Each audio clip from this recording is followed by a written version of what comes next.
सिंहासनावरती बसलेले आहेत आणि भगवंताच्या अष्टप्रधान नायिकांपैकी 2 नायिका, एकीचं नाव आहे कालिंदी आणि दुसरीचं नाव आहे जांबुवती.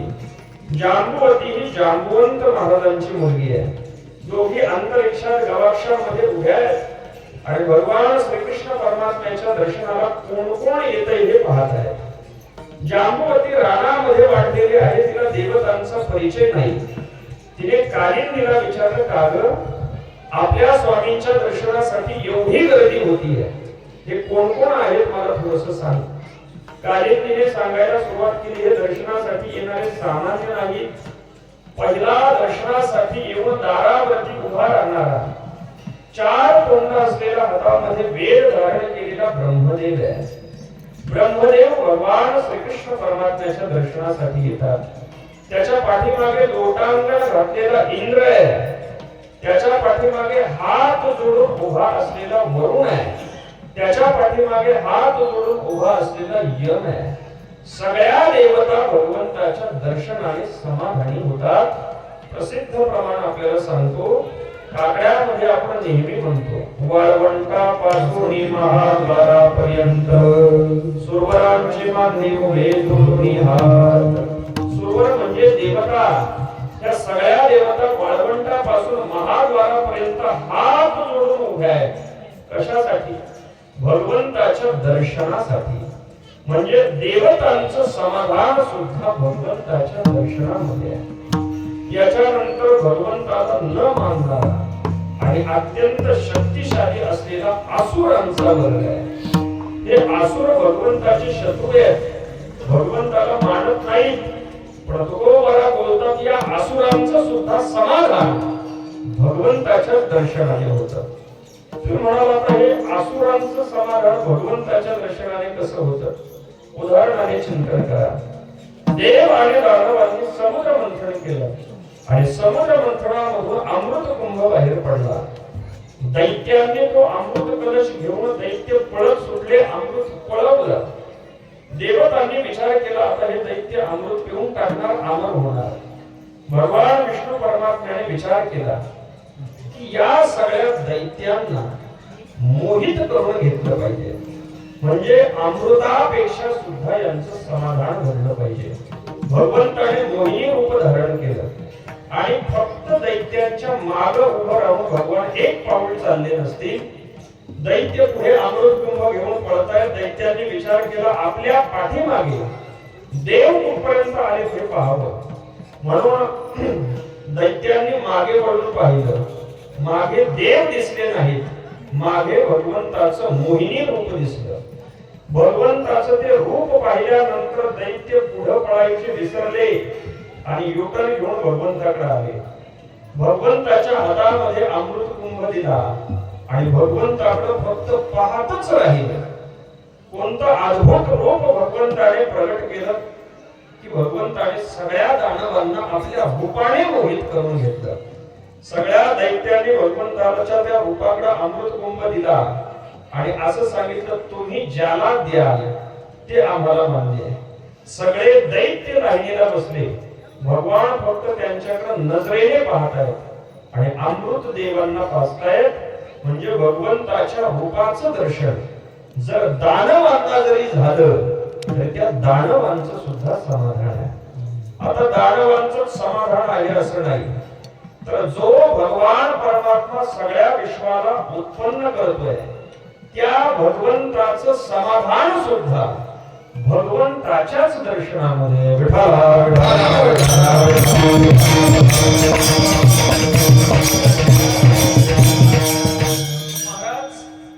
जडाचं समाधान भगवंताच्या दर्शनामध्ये आहे हे मान्य आहे. पामराचं समाधान भगवंताच्या दर्शनाने होणार आहे हेही मान्य आहे. विषयी जिज्ञासू मुमुक्षु मुक्त यांचं समाधान भगवंताच्या दर्शनाने होईल हेही मान्य आहे. देवतांचं समाधान होतं हेही मान्य आहे. असुरांचं समाधान होतं हेही मान्य आहे.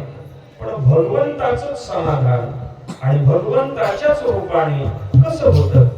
उदाहरणाने चिंतन करा. भगवान श्रीकृष्ण परमात्म्याने जेव्हा लीला करायला सुरुवात केली तेव्हा नंद बाबांच्या महलामध्ये फिरत असताना एक दिवस मणिमय खांबामध्ये, स्फटिकाच्या खांबामध्ये भगवंताला आपलं प्रतिबिंब दिसलं. भगवंताने ते पाहिलं नव्हतं, पण ते प्रतिबिंब पाहिल्यानंतर भगवान आपल्याच प्रतिबिंबावरती मोहित झाले.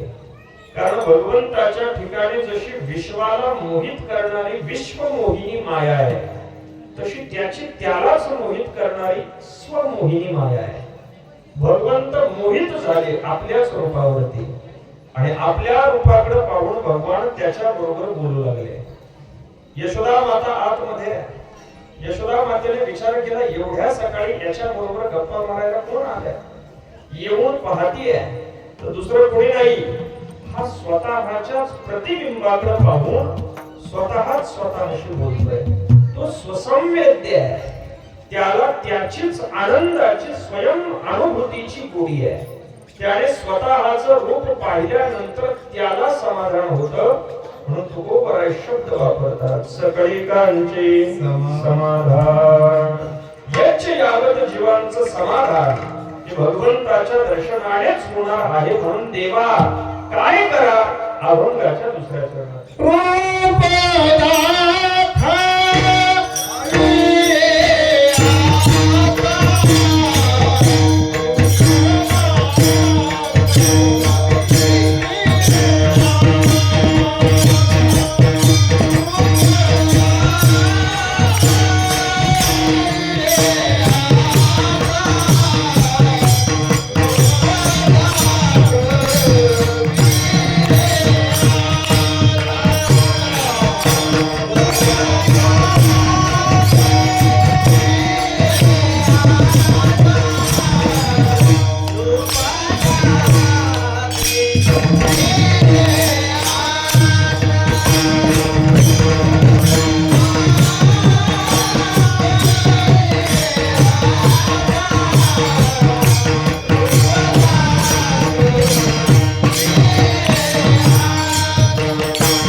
तुझ्या दर्शनाने होत असल्यामुळे तू आता रूप दाखव, तू प्रगट व्हावं आणि सर्वांना दर्शन द्यावं। रूप दाखविले आता तुकोबाराय जेव्हा भगवंताला रूप दर्शनाची प्रार्थना करतात तेव्हा भगवंताने तुकोबारायांना विचारलं कोणतं रूप दाखवू, कारण माझे रूप सुद्धा अनंत रूपे अनंत वेशी देखिले म्यात्यासी। भगवंताचे अनंत रूप आहे। तुकोबारायांना भगवंताने विचारलं देवा अनंत रूपांपैकी तुकोबारायांना विचारतायत कोणतं रूप दाखवायचं। अनंत रूपांमधून तुकोबारायांनी भगवंताच्या 3 रूपांची इच्छा व्यक्त केलेली आहे। म्हणून दुसऱ्या चरणामध्ये एक रूप दाखवा म्हणतात, तिसऱ्या चरणामध्ये एक रूप आणि चौथ्या चरणामध्ये एक रूप, अशी भगवंताची 3 रूप तुकोबाराय सर्वांना दिसावी, सर्वांनी 3 रूपांचं दर्शन करावं म्हणून भगवंताला प्रार्थना करतायत। आता भगवंताची अनंत रूप आहेत, पण या अनंत रूपांपैकी पहिलं रूप तुकोबाराय निवडतात ते रूप म्हणजे सहस्त्र भुजांच्या मंडिता। सहस्त्र हात असलेलं, सहस्त्र म्हणजे हजारो हात भगवंताला आहेत, हजारो तोंड आहे, अनेक बाहू दरवक्त्र नेत्रम। भगवंताचं हे जे रूप आहे याला विश्वरूप असं म्हटलं जातं। भगवंताचं विश्वरूप आणि विशाल रूप याच्यामध्ये अंतर आहे। बऱ्याच वेळेला लोक बोलण्याच्या नादामध्ये विश्वरूप आणि विशाल रूप याचा अर्थ एकच घेऊन टाकतात, तसं नाही। भगवान आपल्या प्रिय भक्तांसाठी जे रूप प्रकट करतात त्याला विराट विश्वरूप असं म्हटलं जातं, आणि दैत्यांना भीती उत्पन्न करण्यासाठी जे रूप प्रकट करतात त्याला विशाल रूप असं म्हटलं जातं। जेव्हा भगवान शिष्टाई करण्यासाठी हस्तिनापुरामध्ये आले आणि दुर्योधनाला हस्तिनापुरामध्ये भगवंताची शिष्टाई मान्य झाली नाही, तेव्हा दुर्योधनाने आपल्या सगळ्या सैनिकांना आज्ञा दिली याला पकडा आणि पकडून याला कारागृहामध्ये टाका। भगवंताने विचार केला की एवढ्या छोट्याशा गोष्टींसाठी विनाकारण युद्ध करणं, रक्तपात करणं बरं नाही। भगवंताने आपलं रूप विशाल केलं आणि विशाल रूप पाहिल्यानंतर दुर्योधन आणि त्याचे बाकीचे सगळे घाबरले। भगवंताला पकडण्याचा विचार त्यांनी सोडून दिला। तिथे प्रकट केलेलं जे रूप आहे ते विशाल रूप आहे। भगवान आहेत तसेच मोठे होतात, विशाल रूप आहे। पण आपल्या भक्तांसाठी भगवान जे रूप प्रकट करतात त्याला विश्वरूप असं म्हटलं जातं। 10व्या अध्यायामध्ये अर्जुनाने भगवंताच्या विभूती ऐकल्या। भगवंताने सांगितलं या चराचरामध्ये मीच व्याप्त आहे। हे सगळं वर्णन ऐकल्यानंतर अर्जुनाच्या मनामध्ये अशी इच्छा निर्माण झाली की चराचराच्या रूपाने, सृष्टीच्या रूपाने जर भगवंतच नटलेला आहे तर भगवंताचं हे विराट विश्वरूप आपण पाहावं। पण त्याने भगवंताला इच्छा बोलून दाखवली नाही, तो फक्त मनामध्ये विचार करतोय आणि त्याच्या मनामधल्या भावाचा अनुवाद ज्ञानोबरांनी केलेला आहे की त्याच्या मनामध्ये कशी घालमेल सुरू झाली। अर्जुन विचार करतोय की आपण देवाला म्हणावं की म्हणू नये, का म्हणू नये याची कारण ज्ञानोबराय सांगतात। अर्जुन विचार करतोय की गरुड देवाचं वाहन आहे, पण गरुडाने आजपर्यंत भगवंताला कधी विश्वरूप दाखवा म्हणून म्हटलं नाही। मी कितीही देवाच्या जवळ